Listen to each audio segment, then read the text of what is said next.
Oke kawan-kawan, selamat datang kembali di Ruang Random, masih bersama aku Yogi. Jadi langsung aja ya kawan-kawan. Jadi kawan-kawan, kalian sadar nggak bahwa belakangan ini media dan timeline kita selalu dipenuhi dengan satu hal yang sama, yaitu Perang Dunia Ketiga. Jadi setelah saya melakukan riset kecil-kecilan, ngulik dari berbagai sumber, dari berbagai narasi, satu hal yang sudah pasti bahwasanya tidak semua orang melihat ini dengan cara yang sama. Tidak semua orang memiliki pandangan yang sama terkait dengan beredarnya isu Perang Dunia Ketiga ini, kawan-kawan. Ada yang bilang ini propaganda, ada yang yakin ini tinggal nunggu waktu. Dan pertanyaannya bukan cuma itu, kawan-kawan. Pertanyaannya adalah, apakah Perang Dunia Ketiga akan benar-benar terjadi? Kalau Perang Dunia Ketiga ini benar-benar terjadi, kita sebagai orang biasa siap nggak? Kita sebagai orang biasa, kita bisa apa? Nah kawan-kawan, di video ini saya bukan mau nakut-nakutin kalian, tapi di sini saya mau ngajak kalian mikir dengan pelan, mikir dengan jernih, dan tentunya mikir tanpa panik gitu. Kawan-kawan, perang dunia itu biasanya jarang sekali dimulai dari hal yang besar, jarang sekali dimulai dari ledakan yang besar. Biasanya itu datang dari konflik kecil yang terus dibiarkan. Akhirnya sampai waktunya dia meledak. Kalau kita tarik garis besar, isu Perang Dunia Ketiga ini muncul karena satu hal, kawan-kawan, yaitu eskalasi global. Konflik Rusia-Ukraina belum selesai, Timur Tengah terus memanas, Asia Pasifik juga selalu dalam keadaan tegang. Negara besar sekarang itu jarang sekali melakukan perang secara langsung. Mereka pakai proxy war dan negara lain yang dijadikan medan tempurnya gitu. Bahkan di Amerika Latin kita bisa lihat bagaimana situasi politik bisa berubah ekstrim. Presiden Venezuela sempat dikabarkan diculik dalam pusaran konflik kekuasaan. Ini bukan cuma soal satu negara, kawan-kawan, tapi soal sinyal bahwa stabilitas global sekarang ini sedang rapuh. Ditambah lagi dengan media sosial yang mempercepat ketakutan. Satu berita diulang terus, dipotong-potong. Ada yang membesar-besarkan sampai akhirnya menjadi kepanikan massal. Kita mungkin jauh dari medan perang, kawan-kawan, tapi perang itu nggak pernah jauh dari kehidupan kita. Karena perang dunia itu nggak selalu soal senjata. Yang pertama kena itu adalah ekonomi kita. Harga pangan pasti naik, BBM ikutan naik, mata uang pasti melemah, dan lapangan pekerjaan pasti terguncang. Bahkan sebelum satu peluru ditembakkan ke negara kita, hidup kita itu sudah jauh lebih berat.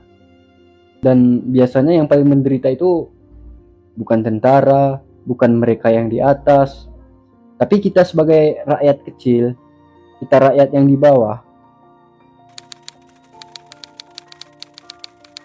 Dalam perang modern ini, yang berkuasa itu jarang sekali menjadi korban, kawan-kawan. Kalau kita lihat peta dunia, garisnya sudah mulai kelihatan, kawan-kawan. Ada negara besar, ada kepentingan, ada pengaruh di sana.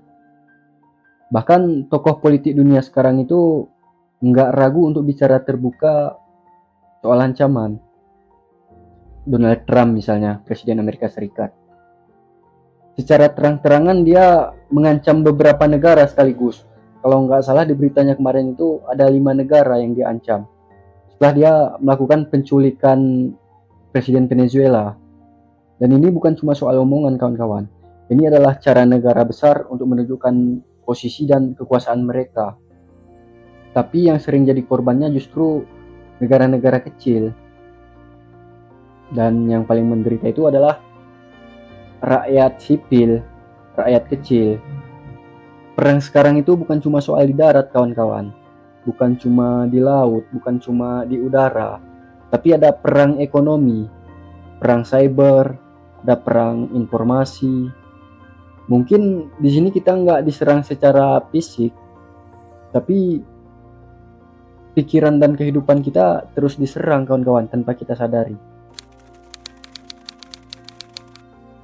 Perang dunia itu nggak pernah memiliki tanggal resmi, tapi satu hal yang penting, bahwa nggak ada satupun analisis kredibel yang bisa memastikan kapan akan terjadi. Perang Dunia I dan Perang Dunia Kedua itu juga nggak pernah direncanakan secara resmi. Semuanya dimulai dari eskalasi kecil yang terus dibiarkan sampai akhirnya tak terkendali. Jadi jawabannya bukan iya atau tidak. Jawabannya sudah pasti terjadi. Tapi nggak ada yang tahu kapan itu akan terjadi.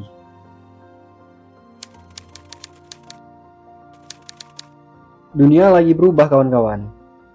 Dan perubahan itu selalu bikin konflik. Setelah pandemi, dunia nggak pernah benar-benar balik seperti dulu lagi. Ekonomi terguncang, utang negara naik, ketimpangan semakin kelihatan.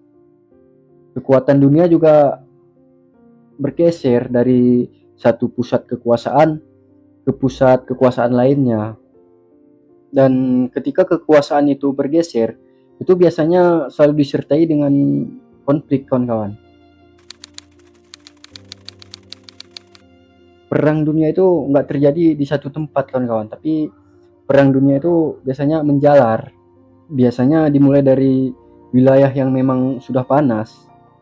Tapi perlu kita ingat, sejarah mengajarkan satu hal, bahwa perang dunia itu menyebar, nggak pernah berhenti di satu titik.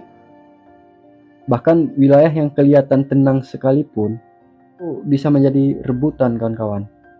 Donald Trump secara terbuka menyatakan keinginannya untuk menguasai Greenland. Bukan karena tanah kosong, tapi karena posisi yang strategis dan masa depan geopolitik gitu. Dan dunia sekarang terlalu terhubung untuk benar-benar netral. Perang masa depan itu mungkin lebih sunyi kawan-kawan, tapi sudah pasti lebih menghancurkan. Perang modern itu bisa dimulai dari listrik mati, internet terganggu, server yang lumpuh. Lalu setelah perang itu dunia nggak pernah benar-benar kembali normal. Akan ada trauma, ada kemiskinan, ada generasi yang tumbuh dalam ketakutan.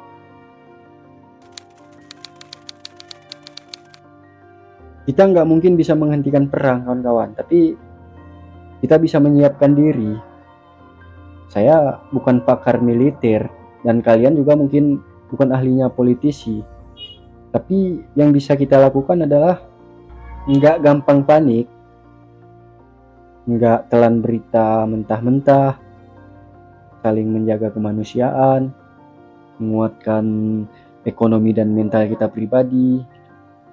Karena dalam perang, kepanikan adalah senjata paling murah dan paling efektif. Perang dunia mungkin belum terjadi, tapi takutan, kepanikan, dan perpecahan itu sudah ada di sekitar kita. Pertanyaannya sekarang, kita mau ikut menyebarkan atau mau jadi orang yang tetap waras di tengah ributnya dunia sekarang? Oke kawan-kawan, mungkin segini dulu pembahasannya. Terima kasih sudah menonton video saya. Di tengah dunia yang bising ini, jangan lupa buat jaga diri, buat jaga keluarga, jaga akal sehat kita, dan jaga kemanusiaan kita. Oke kawan-kawan, sampai bertemu di video-video selanjutnya. Assalamualaikum warahmatullahi wabarakatuh.